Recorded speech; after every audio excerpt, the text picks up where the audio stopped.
끝까지 사랑하시니라 말씀 제목이 되겠습니다. 끝까지 사랑하시니라. 오늘 본문 1절은 이렇게 시작하고 있습니다. 유월절 전에. 이 유월절이 무슨 날이죠? 바로 우리 주님께서 이제 십자가에 유월절 양으로 죽임을 당하시게 되는 바로 그 날이 유월절이죠. 주님께서 우리를 대신해서 우리 죄 때문에 죽으시는 바로 그 날입니다. 이날은 주님께 매우 큰 날이고 아주 고통스러운 날이고 괴로운 날이고 그런 날입니다. 이제 곧 주님께서는 사람들에게 붙잡혀서 끌려가게 될 것이고 부당한 재판을 받으실 것이며 범죄자로 간주될 것이고 수염이 뜯기시고 또 주먹으로 얼굴을 맞고 침뱉음을 당하고 채찍에 맞고 두 손과 두 발에 못이 박히는 가장 고통스러운 바로 그날입니다.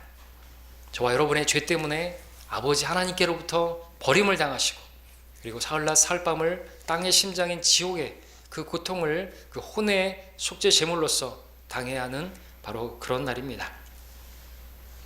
그런데 본문을 보면 유월절 바로 그 전에 이제 그 때 예수께서 세상에서 떠나 아버지께로 가야 할 자기 때가 된 것을 아셨는데 그때 주님께서 무엇을 하셨습니까? 세상에 있는 사람들, 자기 사람들을 사랑하셨습니다. 그것도 끝까지 사랑하셨습니다. 이 말씀을 여러분들 오늘 이 시간에 다시 한번 예의주시해 보시기 바랍니다. 무엇을 보고 계십니까? 주님께는 구원받은 하나님의 자녀들이 이렇게 관심이 있으신 거예요. 지금 당신이 돌아보실, 자기를 돌아봐야 할 지금 큰 일이 있는데 여러분 십자가에 달리셨을 때도 저들을 용서해 주십시오. 저들은 자기가 하는 것을 알지 못합니다. 당신을 돌아보지 않으시고 바로 죄 용서받아야 할 사람들을 관심하셨던 것이죠. 주님의 관심은 자신에게 있지 않았습니다. 십자가에 달릴 것에, 그 고통할 것에 있지 않으셨습니다. 그분의 관심은 온통 자기 사람들에게 있으셨습니다. 그들을 사랑하시되 끝까지 사랑하시는 것에 있었던 것입니다. 이 말씀이 오늘 이 땅에 살고 있는 저와 여러분들이 무엇에 관심하면서 살아야 할지를 보여주는 말씀이라고 여겨지지 않습니까? 이 말씀에 의하면 우리는 이 땅에 남아있는 동안 주님의 사람들을 관심하고 주님의 사람들을 사랑해야 하는 것입니다. 우리도 주님처럼 그 주님의 사람들을 사랑하되 끝까지 사랑해야 합니다. 중간에 변하는 것은 사랑이 아니죠. 주님의 사랑은 아닌 것입니다. 주님께서 나에게 그러한 사랑을 베풀어 주셨다면 주님께서 바라시는 것은 그렇게 우리도 주님처럼 사랑하기를 원하신 것. 내가 너희를 사랑한 것 같이 너희도 사랑하라. 이 말씀 너무나 잘 아는 말씀이지만 그 사랑은 어떤 사랑입니까? 끝까지 하는 사랑입니다. 끝까지 하는 사랑. 주님 만날 때까지 우리 그렇게 서로 사랑하고 그렇게 섬기기를 하나님께서 바라시는 것이죠.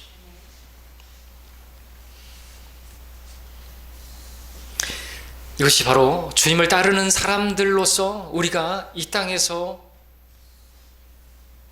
숙제로 주님의 사명으로 받아야 할 그런 말씀인 것이죠. 여러분 주위에 있는 형제 자매들을 주님께서 그렇게 사랑하신 것처럼 변함없이 한결같이 어저께나 오늘이나 내일이나 변함없이 그렇게 사랑하라는 것 주님의 뜻입니다. 사랑하십시오. 이렇게 말씀을 드리면 아유 사랑해야 할 만한 사람이라야 사랑하죠. 아유 사랑할 만한 구석이 없는데 어떻게 사랑합니까? 이렇게 말하실 분도 계실지 모르겠습니다. 그러면 한 번 더 생각해 보십시오. 주님께서 사랑하시되 끝까지 사랑하신 이 제자들은 그렇게 사랑받을 만한 그러한 사람들이었나 보시기 바랍니다. 그렇지 않았습니다. 1절을 읽었습니다. 2절을 보십시오. 저녁 식사가 끝나자 마귀가 이미 시몬의 아들 유다 이스카리옷의 마음속에 주를 배반할 생각을 넣은지라 말씀하고 있습니다. 예수님의 제자였던 유다는 주님을 배반할 생각을 품고 있었고 실제로 은 30에 예수님을 팔아먹었습니다. 예수님의 수제자, 자타가 공인하는 베드로, 그는 예수님을 모른다고 3번이나 맹세하며 저주까지 하면서 그렇게 부인할 그러한 제자였습니다. 다른 제자들은 어떻습니까? 주님께서 붙잡히셨을 때 주님을 버려두고 다 꽁무니 빼는 그러한 배신자들이었던 것이죠. 바로 그러한 사람들을 사랑하시는데 끝까지 사랑하셨다고 말씀하셨습니다. 그들을 사랑하시되 끝까지 사랑하시는 모습으로 어떻게 또 그들의 발을 씻겨주는, 그들의 허물을 씻겨주는 그 모습으로 그 사랑을 보여주셨습니다. 그들의 허물이 그렇게 많다 할지라도, 그렇게 그런 짓을 한다 할지라도 주님께서는 그들의 허물을 다 담당하시고 사랑하시는 그 사랑이 바로 주님의 사랑이었던 것이죠. 그러니까 여러분들 이렇게 말하면 안 되는 거예요. 사랑받을 만해야 사랑하죠. 어디 사랑할 만한 구석이 있어야 사랑하죠. 그럼 여러분들 주님의 사랑을 모르는 것이에요. 여러분들을 보십시오. 여러분들은 사랑받을 만해서 주님께서 여러분을 사랑하셨습니까? 우리가 연약하였을 때, 우리가 죄인이었을 때, 우리가 하나님의 원수였을 때 하나님께서는 그 아들을 통해서 그의 사랑을 우리에게 나타내셨다고 말씀하셨습니다. 우리가 죄인이었을 때, 우리가 원수였을 때 그렇게 우리를 사랑하셨다고 말씀하십니다. 주님의 사랑은 놀랍죠. 사랑하시는데 또 끝까지 사랑하십니다. 우리를 구원하시고 우리가 구원받은 이후로 아주 그냥 형편없는 모습을 보이는 때가 한두 번이 아닌데도 우리의 그 사랑을 끊지를 않으시는 거예요. 우리의 구원은요, 안전한 것입니다. 구원에서 떨어질 수 있는 게 없는 거예요. 지금 이 시대에 여러분들, 구원자 예수님은 구원자시죠. 구원자는 어떤 분을 구원자라고 말하죠? 여러분, 물에 빠진 사람에게 어떤 사람이 와가지고 물에 빠졌습니까? 수영하는 법을 가르쳐 드릴게요. 이렇게 음파하면서 수영하는 것 가르쳐주는 사람을 보고 구원자라고 말합니까? 아니면은 고생하셨네요. 여기 배에 타세요. 제가 구원해 줄게요. 그러고 가는데 이야기하다 보니까 사람이 참 그러네요. 마음에 안 드네요. 그렇다고 해서 발길 지나가고 떨어뜨려 버리고 거의 다 왔는데 떨어뜨려 버리면 그 사람을 구원자라고 말합니까? 아니죠. 구원자는 끝까지 안전하게 그 육지까지 데리고 와야, 그렇게 해줘야 구원자라고 말하죠. 우리 주님도 마찬가지죠. 우리를 향한 사랑은 끝나지 않는 사랑입니다.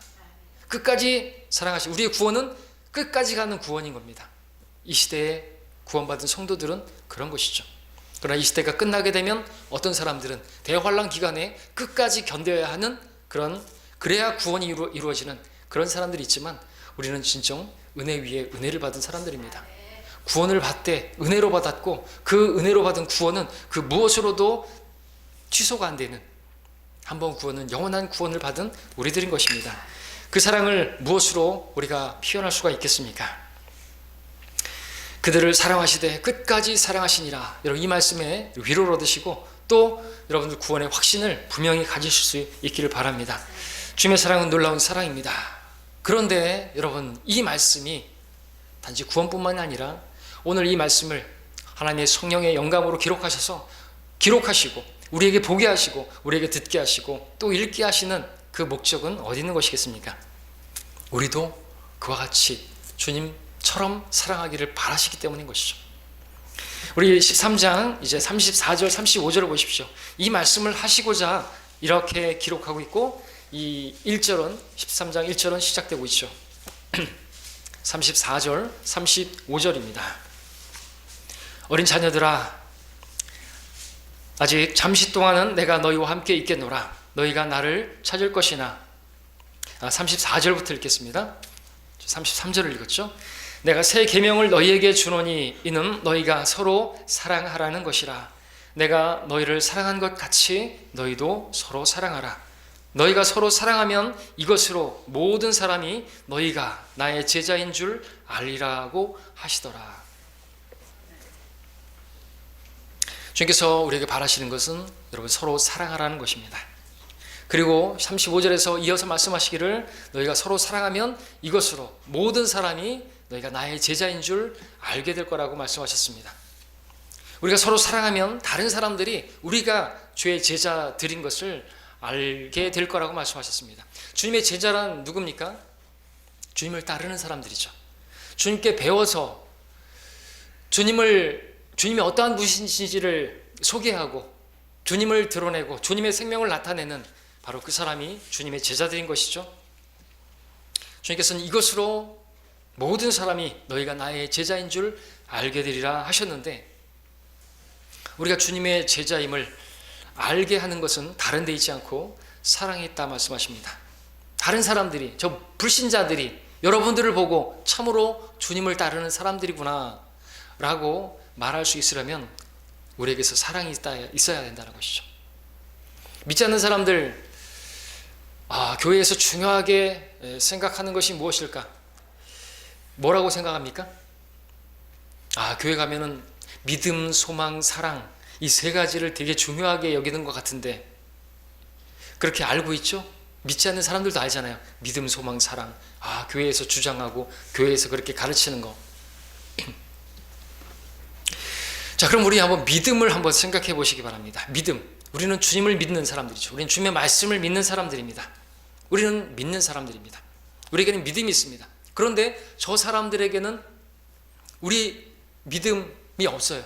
저 사람들은 우리의 믿음을 이해할 수가 없습니다. 왜냐하면 그들은 우리가 가진 그 믿음이 없기 때문에 그렇죠. 또 오늘 우리가 가지고 있는 소망을 한번 생각해 보시기 바랍니다. 우리는 하늘에 소망을 두고 살고 있습니다. 주님의 오심을 기다리며 살고 있습니다. 그런데 저 사람들은 우리의 소망을 이해할 수가 없습니다. 왜냐하면 우리가 가지고 있는 소망을 그들은 가지고 있지 않기 때문에 그렇습니다. 그래서 이해를 못합니다. 그러나 사랑을 한번 생각해 보시기 바랍니다. 사랑은 어떻습니까? 우리가 서로 사랑하면 어떻게 되죠?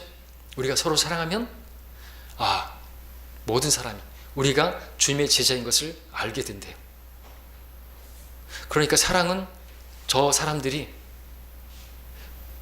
볼 수 있는 거죠. 우리가 어떤 사람인지. 하나님은 사랑이십니다. 그래서 주님의 제자인 것이 드러난다고 말씀하십니다. 실제로 여러분들, 주님의 그 사랑이 사람들에게 감동을 주는 것을 알죠? 사실 우리도 주님의 사랑에 감동을 받아서 지금 주님의 제자가 된 거 아닙니까? 주님을 따르고 있는 거 아닙니까? 주님께서 이렇게 나를 사랑하시는 그 사랑에 우리가 눈멀어서 주님을 따르고 있지 않습니까? 근데 그런 사랑이 우리에게서 나타날 때 저 사람들도 주님을 따르게 되는 것이죠. 중세시대 때, 암흑시대라고 불리죠. 그리스도인들을 핍박하던, 아주 심하게 핍박하던 때가 있었습니다. 그때 한 그리스도인이 주님을 믿는 믿음 때문에 결국 붙잡히게 되고 화형을 당하는 그런 상황이 있었습니다. 그는 모진 고문을 당했고 이제 나무에 묶이게 되었습니다. 그때 한 군인이 그에게 이제 불을 붙이려고 횃불을 들고 서서 기다리고 있었습니다. 그런데 그 나무에 묶인 그 그리스도인은 기도하고 있었습니다. 그 군인은 그의 기도 소리를 들었습니다. 근데 그 기도 소리는 다름 아니라 그 군인을, 그 자기를 위해서 기도하는 기도였습니다. 주님, 저 사람을 용서해 주십시오. 저 사람을 구원해 주십시오. 그 군인은 그 그리스도인을 모질게 고문했던 그 고문자였고, 그리고 이제 불을 붙이기 위해서 기다리고 있었던 그러한 군인이었습니다.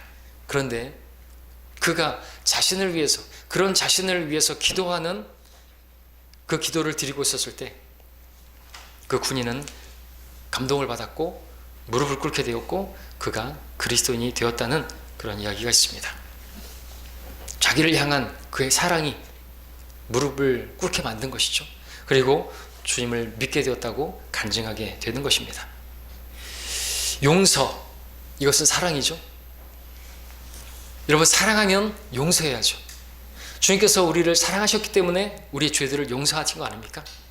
그렇다면 우리는 어떻습니까? 우리 주님의 사람들은 여전히 용서해 줘야 될 사람이죠. 왜? 우리는 여전히 허물이 있고 죄가 있기 때문에 그렇습니다. 연약하기 때문에 그렇습니다. 사랑하는 데는 시험이 따라요. 왜? 사랑의 대상이 사랑받을 만한 대상이 아니니까. 우리 자녀들을 키우면서 얼마나 많은 시험이 있습니까? 그럼에도 사랑은 그 모든 것들을 다 덮죠. 그래도 사랑하죠. 그렇게 또 성장하죠. 그렇게 성장해서 또 다른 사람을 섬기죠. 주님께서 바라시는 것입니다. 자, 이처럼 사람들은 그리스도인의 믿음에 대해서 잘 알지 못하고 그리스도인의 소망에 대해서 잘 알지 못하지만 그리스도인이 사랑하게 되면요, 그 사랑에 마음이 열리게 되고 그가 주님을 받아들이게 되는 것입니다. 오늘 저와 여러분에게 원하시는 것은 사랑입니다. 어떻게 사랑하는 것입니까? 내가 너희를 사랑한 것 같이 너희도 서로 사랑하라 말씀하십니다. 우리 곁에는 나를 어렵게 하는 사람들이 있을 수 있습니다. 그 사람이 불신자가 아니라 그리스도 안에 형제, 자매가 될 수도 있습니다. 그 형제가, 그 자매가 나의 마음을 힘들게 하고 고통을 줄 수도 있습니다. 그런 일이 없어야 되는데 있을 수 있어요. 나에 대해서 오해했다거나 어떤 잘못된 말을 들었기 때문에 그런 말을 들을 수도 있어요. 마귀는 그 사이에 역사합니다. 여러분들, 어떠한 일이 있다 할지라도요, 우리의 주적은 마귀지 혈과 육이 아니에요. 혈과 육에 대항하고 있으면 마귀에게 2번 속는 것이에요. 그럴 때 어떻게 하라고 계속해서 이 시간에 여러분들에게 말씀해 주셨습니까? 용서하라고, 사랑하라고, 섬기라고요. 누구를요? 그 사람을. 거기에 마귀가 개입한 거예요. 중간에 이간질한 것이고 말을 이상하게 바꿨고 그렇게 전달되어서 여러분 지금 막 힘들고 그런 거예요. 그런 상황이 있을 때 마귀가 하는 거라니까요. 어떻게 그럴 수 있지? 마귀가 그랬으니까 그렇죠. 그 사람이 그러지 않아요. 여러분들이 오해한 것이고 여러분들이 지금 그 마귀가 주는 그런 어떤 잘못된 말들에 그 어떤 생각에 여러분들이 속고 있는 것이란 말이죠. 힘들 때는. 그게 진짜라 할지라도 여러분들 그럴 때 시험이 왔을 때, 사랑에는 시험이 옵니다. 그때 여러분들 이 말씀을 기억하셔야 됩니다. 주님의 새 계명이에요. 사랑해야 되는데요, 어떻게 사랑하라고 말씀하셨습니까? 여러분들 끝까지 사랑하라고. 이 정도까지 참았는데요? 아니요, 끝까지. 그럼 여러분들 반대로 생각. 주님께서 여러분들의 어떤 모습들을 보시고 그 사랑을 끝냈다라고 한다면 어떻게 됐을까요? 야, 나 도저히 너 못 참겠다. 너 구원해 주고 싶은 마음이 뚝 떨어졌다. 그러시면 어떡하시려고요? 그러면 그런 일이 있어서는 절대로 안 되겠죠. 그럼 여러분에게도 우리에게도 그런 일이 있으면 안 되겠잖아요. 도저히 이제는 내 70번씩 내가 참았는데 70번씩 7번은 너무한 것 같아. 그러면 안 돼요. 주님께서 말씀하셨잖아요. 70번에 70번 7번씩 그 계산하라는 게 아니라 끝까지 계속해서 용서하라는 것이죠. 왜? 우리는 1만 달란트 탕감받은 자니까. 그게 그리스도인이에요. 주님의 사랑은요, 끝까지 하는 사랑입니다. 우리에게 그렇게 사랑하라고, 주님께서 우리를 그렇게 끝까지 변함없이 사랑하시는 그러한 사랑을 형제 자매들에게 베풀라고, 그런 사랑을 우리에게 지금 계속해서 공급해주고 계시는 겁니다. 끝까지 사랑해야 됩니다. 이게 주님의 새 계명입니다. 여러분, 주님의 말씀에 더하거나 빼면 안 된다 그랬죠? 여러분들이 말씀에 더하고 빼는 게 뭐예요? 내 말을 들어주고 항상 나에게 동조하고 내 편인 사람만 사랑하면 그건 하나님의 말씀에 가감하는 것이죠. 빼는 것이죠. 아니죠. 항상 내 편인 사람 사랑하는 거는 그건 이방인들의 사랑 방식이에요. 내 편이 아니라 남의 편인 사람도 사랑해야죠. 남편이 항상 내 편이 아니라 남편들 들고 그러더라도 그 남편을 사랑해야죠. 남편이 원수 같다 할지라도 사랑해야죠. 원수를 사랑하라고 말씀하지 않았습니까? 나를 박해하는 자를 축복하라고 하지 않습니까? 그죠? 내 편인 사람을 사랑하는 건 쉽단 말이죠. 그는 하나님의 사랑을 모르는 사람도, 주님의 사랑을 받지 않은 사람도 얼마든지 한다고, 세리들도 그와 같이 한다고 말씀하지 않습니까? 근데 주님의 사랑을 받은 우리들이 그런 식의 사랑을 한다는 건 그것은 너무나 말이 안 되는 것입니다. 우리 주님께서 나를 사랑하신 것처럼 우리 서로 형제자매를 사랑해야 하는 것입니다. 본문의 주님의 제자들은요, 다른 누가 아니라 저와 여러분입니다. 주님을 모른다고 그렇게 부인했던 베드로의 모습이, 그리고 주님을 버리고 그렇게 도망가던 배신자 같은 그런 제자들의 모습이 다름 아닌 우리들의 모습인 것이죠. 그럼에도 주님께서는 그들을 사랑하셨고 우리들을 사랑하고 계십니다. 우리가 연약했을 때, 죄인이었을 때, 원수였을 때 하나님께서 우리를 사랑하셔서 우리를 위해서 십자가에 달려 죽으셨던 것이죠. 그렇게 우리를 사랑하신 주님께서 그와 같이 형제 자매들을 사랑하라고 말씀하고 계시는 것입니다. 자, 그럼 어떻게 사랑해야 됩니까? 사랑하는 모습은 실제로 섬기는 모습으로 나와야 돼요. 말로만 사랑하는 거, 마음으로만 사랑하는 거, 그것은 주님께서 사랑하신 사랑이 아닙니다. 그렇다면 이제 주님께서 우리에게 사랑하라고 하신 사랑을 또 실제적인 모습을 보겠습니다. 5절, 3절부터 5절 보겠습니다. 13장 3절로부터 5절까지.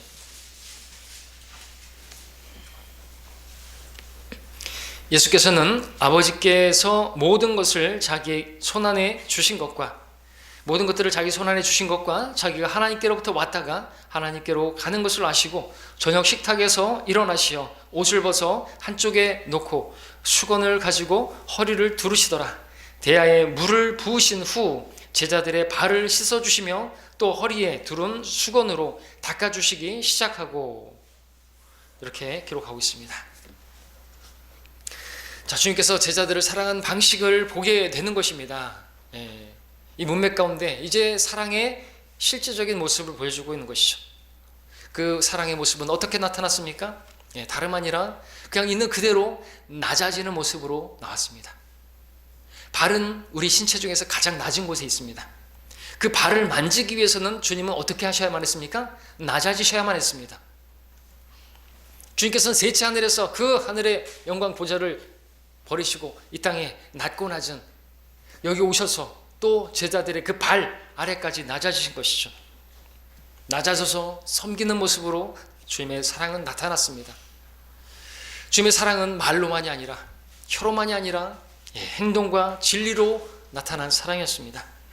주님의 사랑은 섬김으로 나타났습니다. 겉옷을 벗으시고 수건을 가져다가 허리에 두르시고, 이 모습은 당시에 유대 사회에서 어떤 집에 손님이 방문하게 되면 그 집의 종이 손님을 맞이하는 섬김의 모습인 것입니다. 그러니까 주님은 지금 그 종의 모습을 취하신 거예요.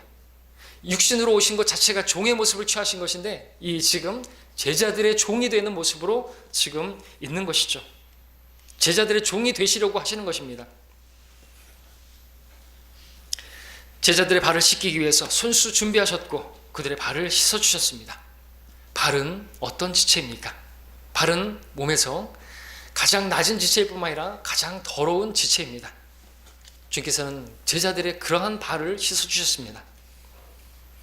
이것은 세상의 발을 디디고 살아가는 저와 여러분들이 짓게 되는 그 죄들을 씻어주시는 그 섬김으로 지금 보여주고 계시는 것이죠.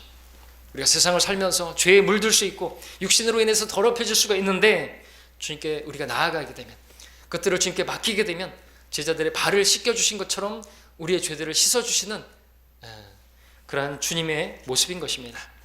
이것이 바로 주님께서 우리를 또 섬겨주시는 것이고 우리를 사랑하시는 그 증거인 것입니다. 우리 죄들을 자백하면 그는 신실하시고 의로우셔서 우리 죄들을 용서하시며 모든 불의에서 우리를 깨끗하게 하시느니라. 이게 주님의 섬김의 모습이고 사랑의 실제입니다. 무엇이라고요? 제자들의 그 더러운 발을 씻어주는 것, 깨끗하게 해주는 것. 또 말씀드립니다. 우리가 해야 할 사랑이에요. 사랑의 실제는 뭔지 아십니까? 성도들의 허물을 덮어주는 거예요. 용서하는 것이고요, 깨끗하게 하는 것이에요. 그냥 없는 것으로 치는 거예요. 죄 없어요. 죄 없어. 나한테 잘못한 거 없어요. 그렇게 여겨줄 수 있어야 하는 것이죠. 그리고 우리도 주님처럼 기도해야 되겠죠.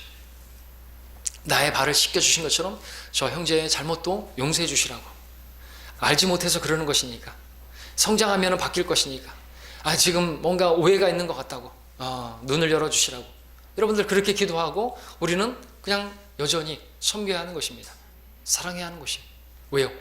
그것이 주님께서 나에게 베풀어 주신 사랑이고 섬김의 실제이기 때문에 그렇죠. 생각해 보십시오. 주님의 손에 있는 제자들의 발은 깨끗한 발이 아니에요. 냄새나는 발, 씻어주면 안 되는 그런 더러운 발이었습니다. 때문에 주님께서 씻어주시는 섬김이 필요했던 것이죠. 마찬가지로 저와 여러분의 주위에 있는 형제 자매들의 허물이 보일 때 그것은 사랑으로 섬겨야 하는 일이라는 것을 보여주고 계시는 거예요. 주님 말씀하십니다. 너희는 서로 친절하고 다정다감하며 서로 용서하되 하나님께서 그리스도를 위하여 너희를 용서하신 것 같이 하라. 만일 어떤 사람이 누구에게 불평이 있으면 서로 용납하고 서로 용서하기를 마치 그리스도께서 너희를 용서하신 것 같이 그리하라. 그러므로 그리스도께서도 하나님의 영광에 이르도록 우리를 받아들이신 것 같이 너희도 서로 받아들이라. 무엇보다 서로 뜨겁게 사랑하라. 이는 사랑이 허다한 죄들을 덮기 때문이라. 주님께서 우리를 사랑하셔서 종의 자리에 내려앉으셔서 비록 그들이 주님을 부인하고 배반하고 도망치는 그러한 자를 할지라도 그들의 그 냄새나고 더러운 육신의 그 모습과 같은 그들의 발을 씻어주셨던 것처럼 나에게 잘못한 형제라 할지라도 허물 많은 자매라 할지라도 사랑으로 허다한 죄들을 덮고 그들을 섬길 것을 지금 신천강 교육으로 보여주시는 게 바로 발을 씻기는 모습이에요. 여러분, 발을 씻기는 것이 얼마나 더러운 일입니까? 하기 싫은 일입니까? 그렇죠? 그걸 할 수 있습니까? 그 형제 자매들의 발은 씻어주실 수 있습니까? 그러면 허물도 씻어줄 수 있겠네요. 그죠? 그 허물도 용서할 수 있겠네요. 그걸 하라고요. 교회에서 무슨 세족식 하라는 게 아니고 허물을 용서하라고. 근데 죄를 졌다 할지라도 그 주님의 사랑을 받은 나로서 그 사랑으로 그 허다한 죄들을 그냥 흘려보내라고, 없는 것으로 치라고, 그것을 보여주고 계시는 것이죠. 그렇게 하려면 십자가가 필요하겠고요. 그렇게 하는 것이 주님을 따르는 것입니다. 자기를 부인하는 것이 필요하죠.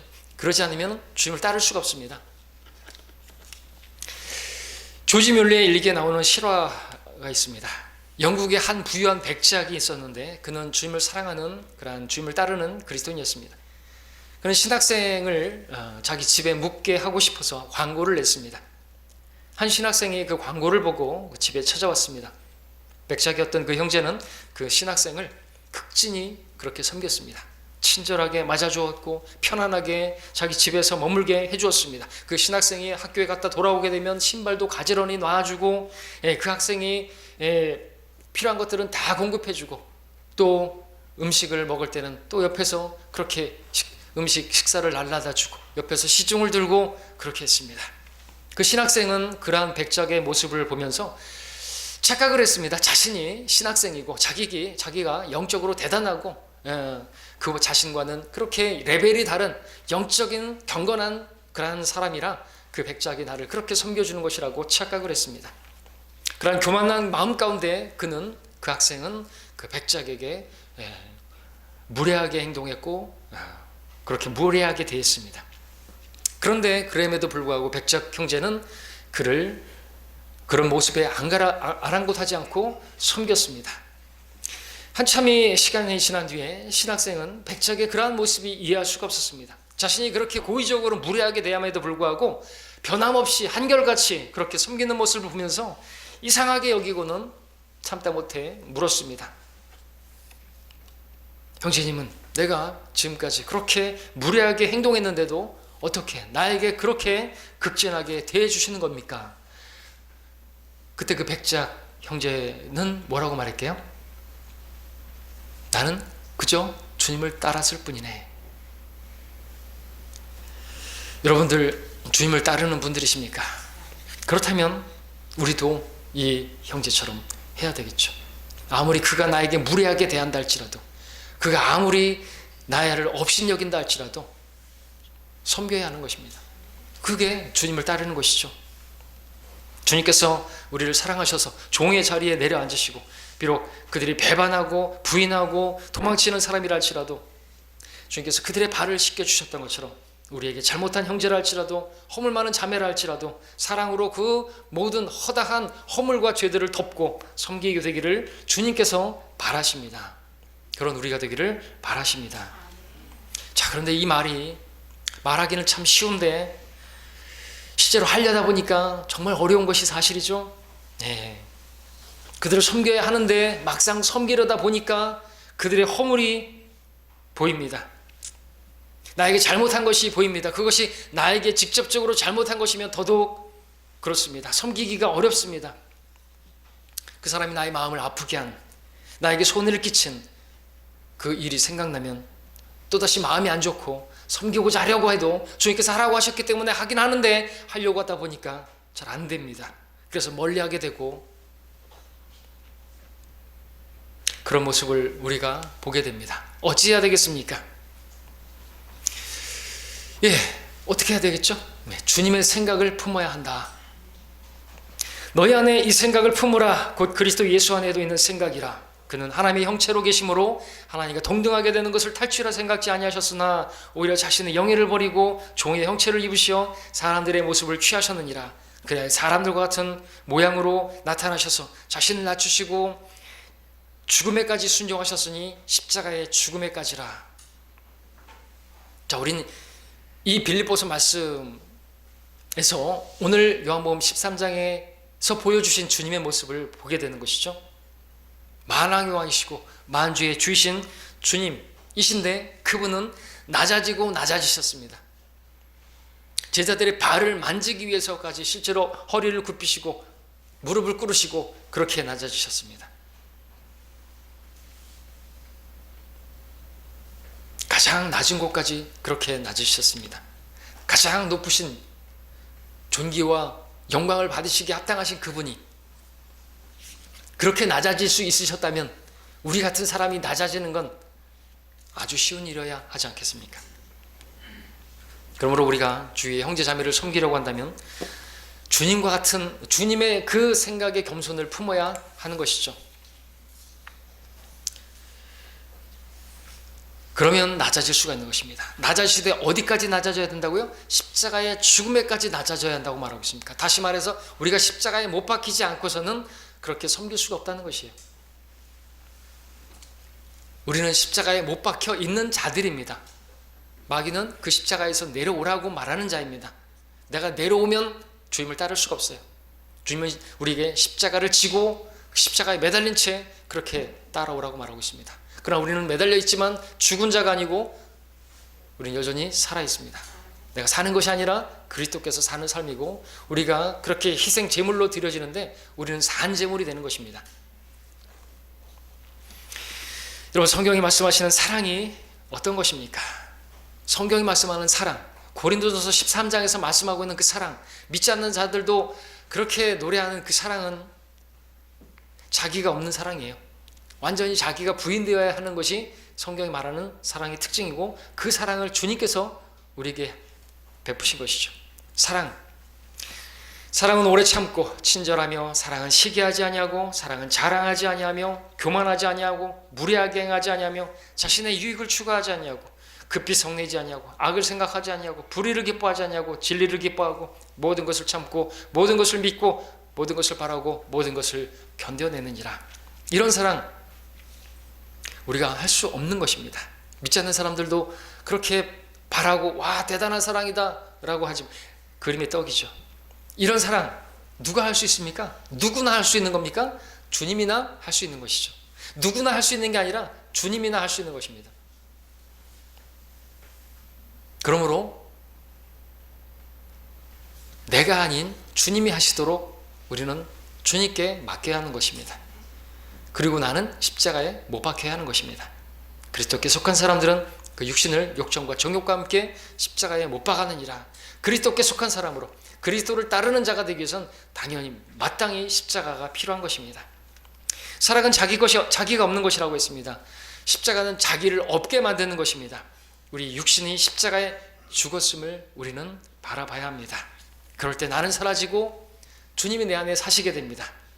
주님께서 사시면 나는 얼마든지 낮아질 수 있습니다. 그리고 얼마든지 어떤 사람도 섬길 수 있고 누구라도 사랑할 수가 있습니다. 나는 못하지만 주님이면 하실 수가 있습니다. 내가 아니요 그리스도, 내가 아니요 하나님의 은혜. 왠지 아십니까? 왜 주님이면 하실 수 있는 것입니까? 주님은 그 일을 하셨고 바로 그 일을 다 이루셨기 때문에 그 일을 다 이루시고 또 그 일을 이루시기 위해서 우리 안에 지금 계신 겁니다. 우리를 통해서 그 일을 하시기 위해서 우리 안에 거하고 계시는 분이 주님이신 거예요. 그러니까 주님께서는 우리에게 맡기라고 말씀하시는 거죠. 내가 하겠다고 말씀하시는 것입니다. 너는 십자가에 매달려 있으라고 말씀하시는 것이죠. 그러면 우리의 기도 제목은 무엇입니까? 내가 죽고 그리스도만 사시는 것이 되어야 하는 것입니다. 그럴 때 주님께서 바라시는 그 사랑이라는 것을 할 수가 있죠. 섬길 수가 있죠. 용서할 수가 있죠. 낮아질 수가 있는 것입니다. 그것은 자동적으로 맺어지는 열매가 되는 거예요. 그것이 곧 성령의 열매고요. 주님께서 주신 그 세 계명을 이룰 수 있는 건 우리 힘으로 안 됩니다. 사람에게는 불가능합니다. 하나님께는 가능합니다. 그 하나님께서 우리 안에 사십니다. 그 사시는, 그냥 사시는 것이, 그냥 계시는 것이 아니라 그분이 사실 때 주님의 그 말씀을 이룰 수가 있는 것이죠. 자, 이제 한 말씀만 보고 17절을 보겠습니다. 17절을 보면서 이제 결론을 맺고자 합니다. 13장 17절입니다. 제자 발을 씻으시면서 그 의미를 말씀하시고 우리도 그래야 한다는 것을 말씀하시면서 17절에서 말씀하시기를 너희가 이런 일들을 알고 그것들을 행하면 복이 있느니라 말씀합니다. 여러분, 주님께서 발을 씻기신 그 의미가 무엇인지를 아셨죠?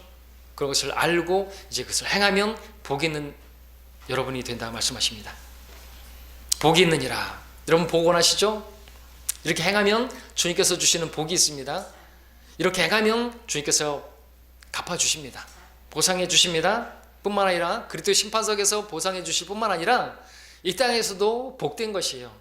여기 복이 영어로 해피라고 있죠? 해피. 행복하게 되는 것이에요. 여러분이 행복하게 되는 것입니다.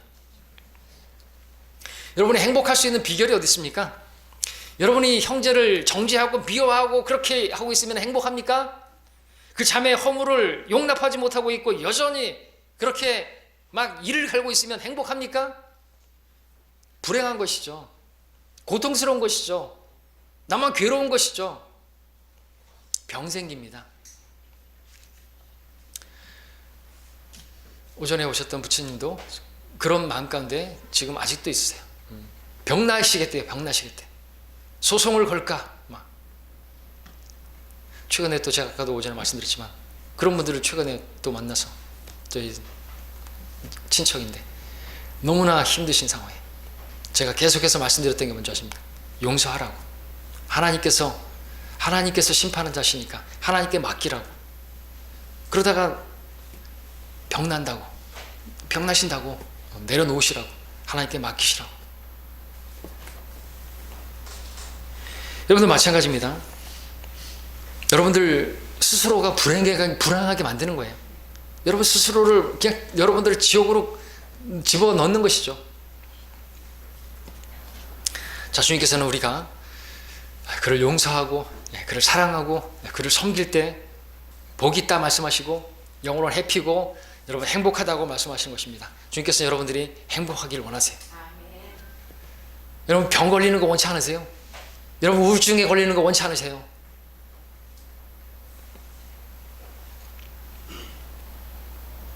자, 우리 그러므로 사랑으로 이렇게 섬길 때 복이 있다는, 행복할 거라는 이 말씀을 붙드시고 여러분들 복된 자들이 되시기를 바랍니다. 그러므로 우리 자신을 죽은 자로 여기고 내 안에 계시는 그리스도를 의지하시기를 바랍니다. 그분의 사랑으로 형제 자매들의 허물과 실수와 그 죄들까지도 덮어주시기를 바랍니다. 그 일을 계속하시기를 바랍니다. 끝까지 주님이 오시는 그때까지 계속해서 그 사랑을 실행하시길 바랍니다.